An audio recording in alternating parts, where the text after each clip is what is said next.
Hi అండి, అందరూ ఎలా ఉన్నారు? Welcome back to mini vlog. దుబాయ్లో దర్శని సర్వనా భవన్ బాగా మాకు తెలిసి అదర్ కంట్రీ వ్లాగ్స్ చూస్తే మీ అందరికీ తెలిసేమో. బికాజ్ యూఎస్ఏ అలా అందరికీ సర్వనా భవన్ బ్రేక్ఫాస్ట్ ఫుడ్ అన్న చాలా ఇష్టపడతారు, వెజిటేరియన్.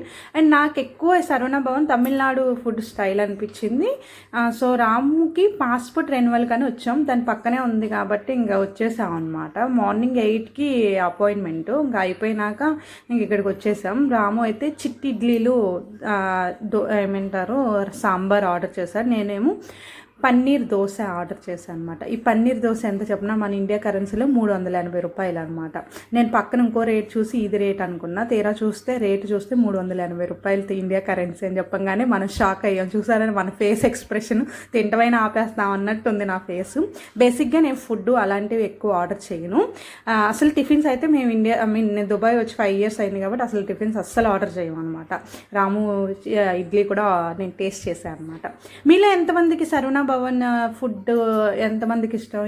ఇలా బ్రేక్ఫాస్ట్ కానీ ఏదైనా కమెంట్ సెక్షన్లో కమెంట్స్ చేయండి. నాకైతే అంత అనిపించదు. మరి మీరైతే గట్టిగా కట్టుబడి like and share and subscribe.